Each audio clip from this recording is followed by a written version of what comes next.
pagi, Bapak Ibu, Sobat Messenger, salam sejahtera untuk kita semua. Sungguh kita mengucap syukur hari yang baru Tuhan berikan kepada kita dengan kesehatan, kesegaran, dan semangat yang baru untuk melakukan segala aktivitas kita sepanjang hari ini. Meski masih di tengah pandemi, tapi sungguh hati kita harus senantiasa bersukacita, bergembira, karena anugerah Tuhan selalu menyertai langkah hidup kita. Mari kita berdoa sebelum kita belajar kebenaran firman Tuhan. Bapa kami dalam surga, sungguh kami mengucap syukur. Tuhan, Engkau berkati kami pada pagi hari ini dengan rahmat yang baru, anugerah yang baru, bahkan ada kesehatan, kekuatan, kesegaran, semangat yang baru dikaruniakan bagi kami untuk melakukan segala aktivitas sepanjang hari ini. Berkati kami semua, Sobat Messenger, di dalam Bread of Life, ibadah doa pagi hari ini. Roh Kudus yang memberikan pertolongan, bahkan pencerahan kepada kami untuk mengerti firman Tuhan yang kami baca, yang kami renungkan, bahkan melakukannya di dalam kehidupan kami setiap hari. Di dalam nama Tuhan Yesus, kami berdoa. Amin. Bapak, Ibu, Saudara yang terkasih, bagian firman Tuhan yang di perenungan kita pada pagi hari ini diambil dari kitab 1 Petrus pasal yang keempat ayat 1 hingga ke-5. 1 Petrus pasal 4 ayat yang pertama hingga yang ke-5, demikian firman Tuhan. Jadi, karena Kristus telah menderita penderitaan badani, kamu pun harus juga mempersenjatai dirimu dengan pikiran yang demikian. Karena barang siapa telah menderita penderitaan badani, ia telah berhenti berbuat dosa, supaya waktu yang sisa jangan kamu pergunakan menurut keinginan manusia, tetapi menurut kehendak Allah. Sebab telah cukup banyak waktu kamu pergunakan untuk melakukan kehendak orang-orang yang tidak mengenal Allah. Kamu telah hidup dalam rupa-rupa hawa nafsu, keinginan, kemabukan, pesta pora, perjamuan minum, dan penyembahan berhala yang terlarang.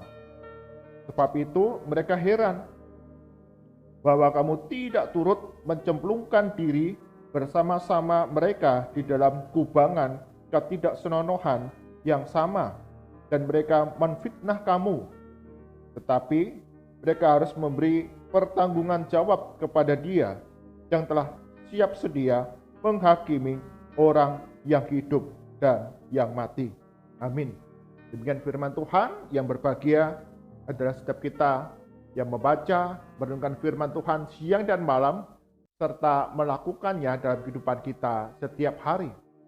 Tema perenungan kita pada pagi hari ini adalah melawan arus. Melawan arus. Satu kali ketika saya melayani suatu komisi remaja di sebuah gereja, saya membuat satu permainan yang mudah, yaitu menghitung jumlah kelereng di dalam kaleng. Jadi setiap anak nanti akan melihat ada berapa jumlah kelereng di dalam kaleng yang akan saya tunjukkan kepada mereka. Satu demi satu anak remaja kemudian saya tunjukkan kelereng yang ada dalam kaleng, dan setelah mereka yakin jumlahnya, saya kemudian berpindah kepada anak remaja yang lain. Tapi ada satu kesempatan, secara diam-diam saya mengambil satu kelereng dari dalam kaleng itu dan kemudian menunjukkannya kepada seorang anak remaja. Nah, selesai semua anak remaja ini melihat, menghitung jumlah kelereng yang saya letakkan dalam kaleng, saya tanya satu persatu anak remaja ini. Mereka mengatakan 12 kelereng. Ada satu anak remaja yang ketika saya tunjukkan hanya berjumlah 11 kelereng. Ketika sampai bagian anak remaja ini saya tanya, berapa jumlah kelereng yang kamu lihat? Anak remaja ini sempat ragu-ragu dan kemudian mengatakan 12 kelereng.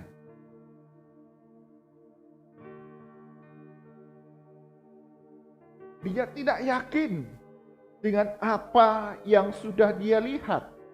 Dia tidak yakin dengan apa yang sudah dilakukannya menghitung jumlah kelereng dalam kaleng. Ketika melihat teman-teman yang lain mengatakan jumlah kelereng 12 butir, ketika bagian dia ditanya menjelang akhir, dia mengatakan 12. Dia tidak berani melawan arus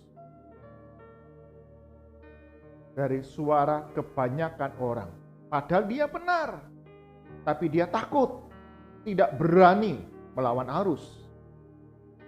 Kesempatan yang lain di dalam sebuah komisi pemuda di gereja yang lain, di kota yang lain, saya memainkan permainan yang sama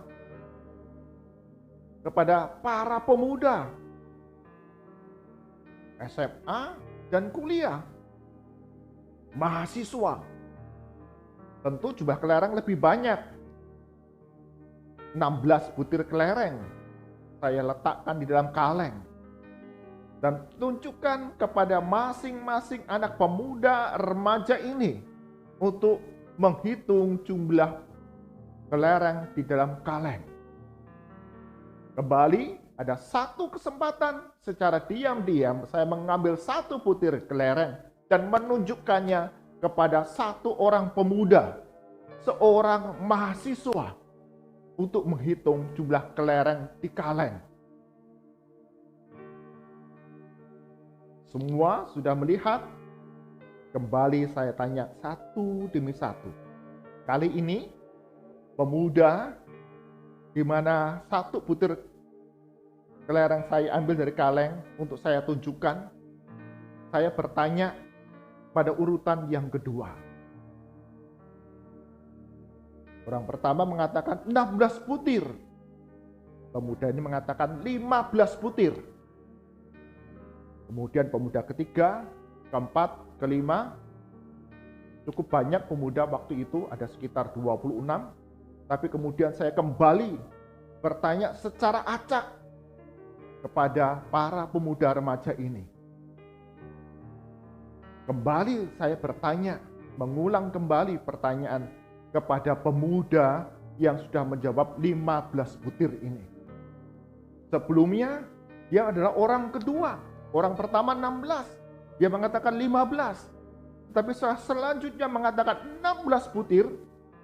Dan kembali saya bertanya kepada pemuda ini, berapa butir jumlah kelereng dalam kaleng? Apa jawab pemuda ini? Pemuda ini menjawab 16 butir kelereng dalam kaleng.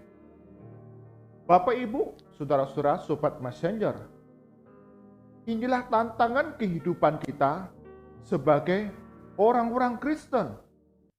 Kita tidak berani menunjukkan satu gaya hidup, kebiasaan, perilaku yang berbeda dengan kebanyakan masyarakat. Seperti pemuda dan remaja tadi. Sudah betul, sudah benar, tetapi tidak yakin, tidak berani untuk kemudian menyatakannya kepada banyak orang. Sebagai murid-murid Yesus Kristus, kita dituntut memiliki satu ketaatan kepada perintah dan kehendak Tuhan. yang tentu saja ini berbeda dengan mereka yang bukan orang Kristen. Mereka yang tidak menaruh iman percaya kepada Yesus Kristus. Gaya hidup kita, motivasi kita, nilai-nilai hidup kita, bahkan kebiasaan-kebiasaan kita sebagai orang Kristen pastinya berbeda dengan kehidupan masyarakat yang belum percaya kepada Yesus Kristus di dalam dunia yang ada dalam kegelapan ini.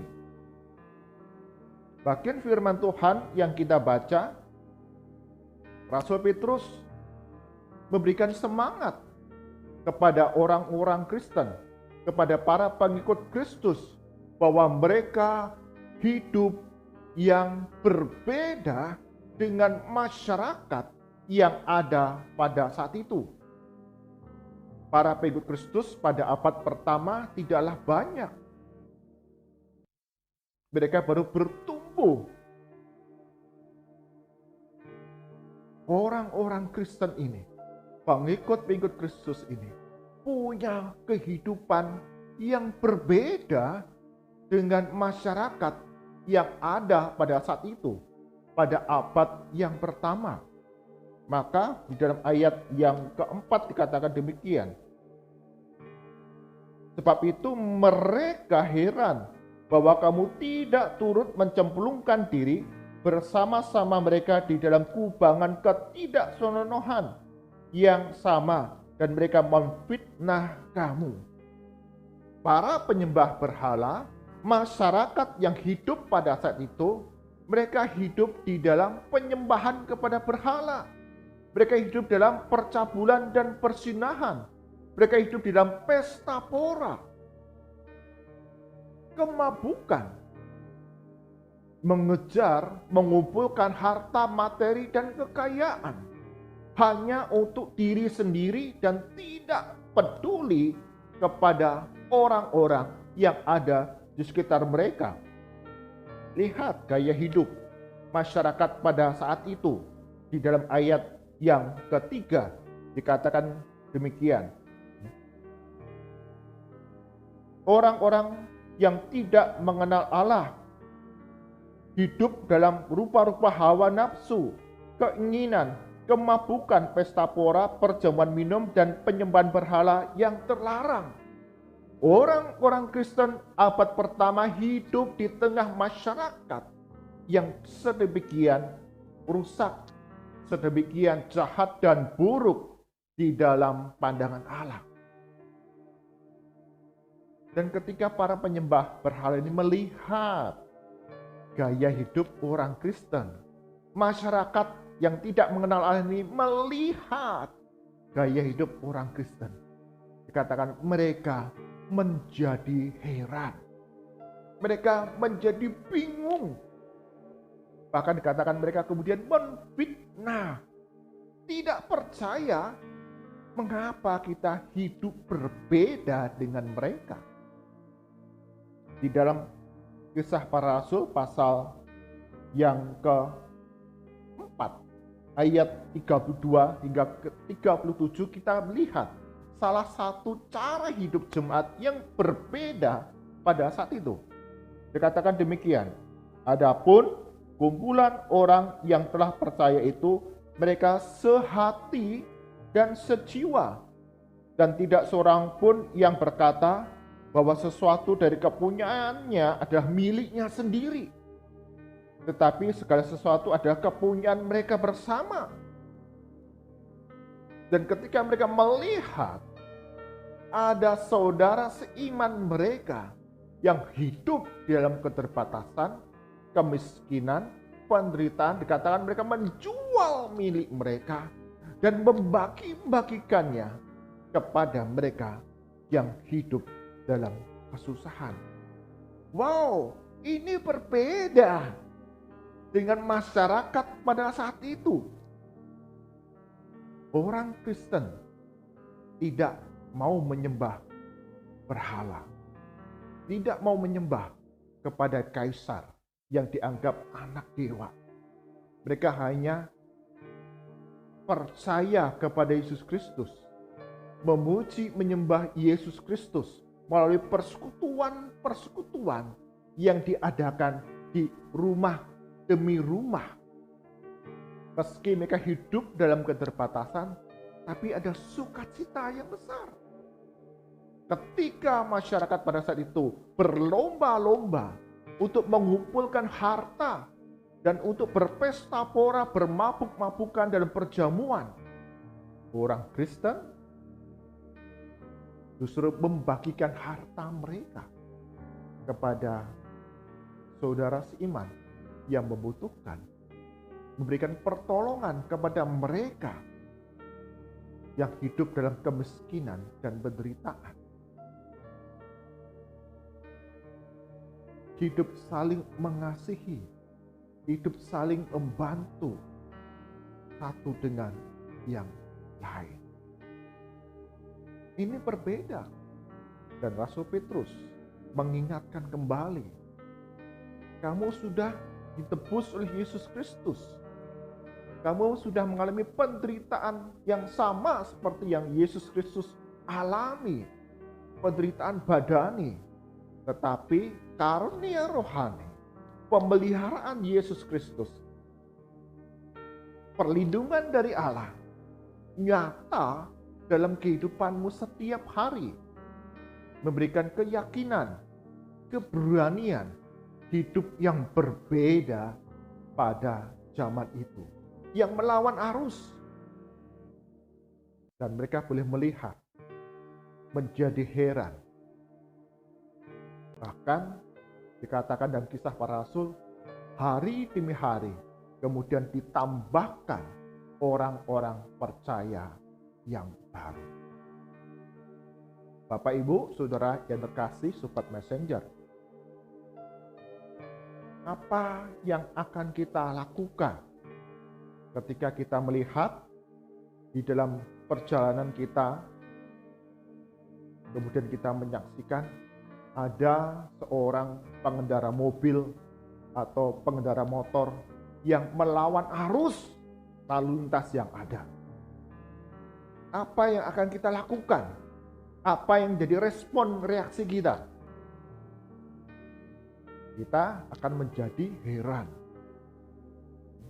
Loh, ngapain orang itu? Apa yang dilakukan orang itu tidak benar.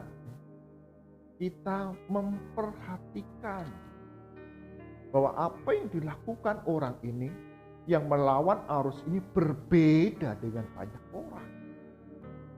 Demikian juga kehidupan kita, orang Kristen yang sungguh-sungguh menempatkan Yesus sebagai Tuhan dalam kehidupan kita. Kita mau mentaati segala kebenaran dan perintah Tuhan dalam kehidupan kita, yang tentu saja berbeda dengan nilai-nilai dunia ini, dengan nilai-nilai masyarakat yang ada di sekitar kita. Maka kita akan menjadi perhatian, kita akan diperhatikan, kita akan diamat-amati. Tidak jarang kemudian ada orang mengatakan, wah, sok suci, sok benar, sok alim. Ada ejekan dan hinaan.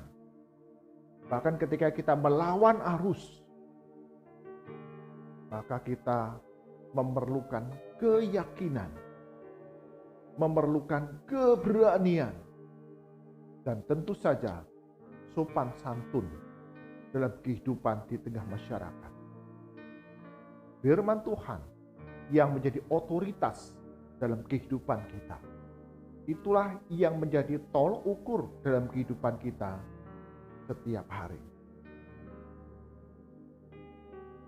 Kita yang melawan arus tentu akan mendapatkan tantangan, kesulitan, tekanan dari masyarakat, orang-orang di sekitar kita.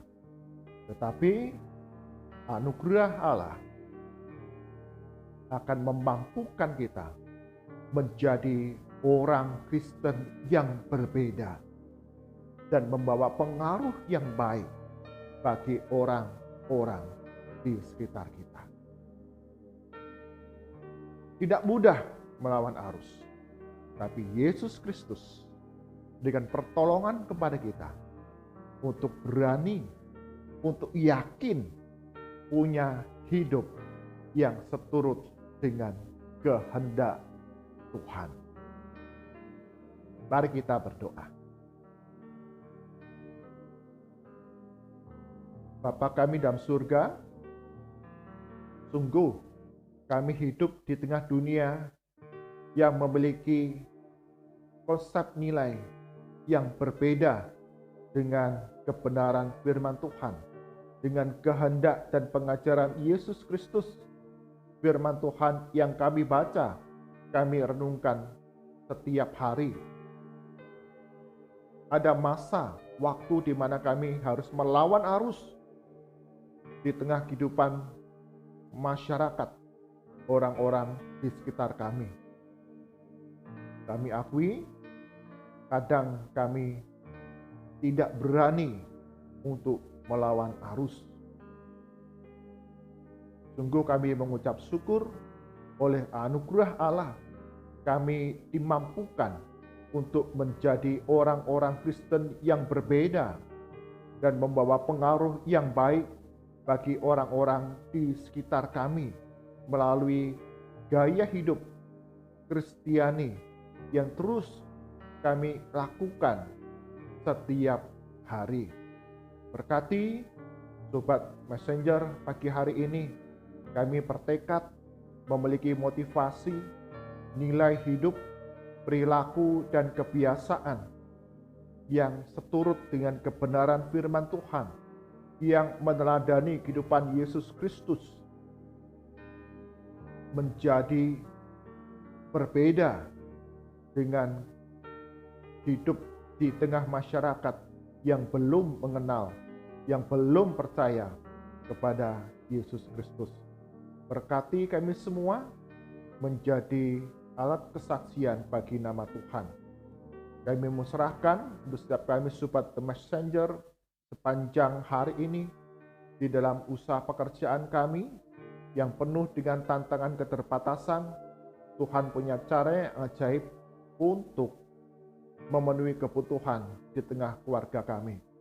Berdoa khususnya untuk Kota Kudus, di mana terjadi lonjakan penderita COVID-19 yang cukup tinggi. Tuhan berkati untuk pemerintah daerah dalam pengambilan kebijakan keputusan, sungguh itu dapat memutus mata rantai penyebaran virus COVID-19.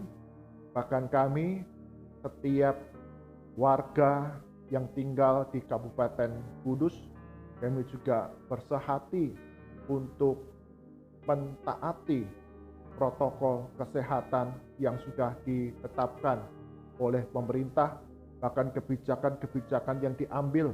Tuhan berikan pertolongan kepada kami, dengan sungguh-sungguh pun kami akan melakukannya.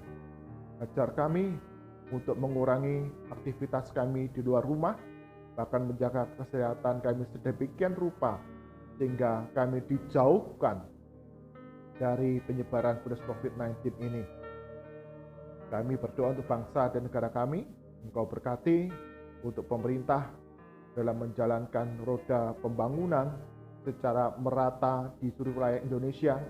Kepada semua golongan masyarakat, kami dapat mengalami kesejahteraan, keadilan yang merata, dan kami sebagai warga negara Indonesia pun menjalankan akan kewajiban kami untuk membela bangsa dan negara kami Indonesia, bahkan memenuhi segala kewajiban kami untuk turut serta membangun negara Indonesia yang maju, berdaulat, bersatu, dan sungguh-sungguh mempermuliakan nama Tuhan.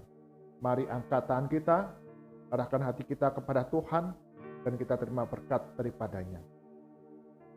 Kasih karunia dan damai sejahtera dari Tuhan kita Yesus Kristus, kasih setia dan pemeliharaan yang sempurna dari Allah Bapa, serta persekutuan, penghiburan, pengajaran dari Roh Kudus, senantiasa menyertai langkah kehidupan kita, memiliki satu gaya hidup Kristiani yang berbeda dalam dunia ini untuk kemuliaan nama Tuhan dari sekarang sampai selama-lamanya. Amin. Bapak, Ibu, saudara-saudara yang terkasih dalam Tuhan Yesus, melawan arus tentu tidaklah mudah bagi kehidupan kita pengikut Kristus. Tapi anugerah Allah akan memampukan kita memiliki keberanian, keyakinan, satu perilaku gaya hidup Kristiani yang memberkati banyak orang dan membawa kemuliaan bagi nama Tuhan. Tuhan Yesus berkati kita semua. Amin.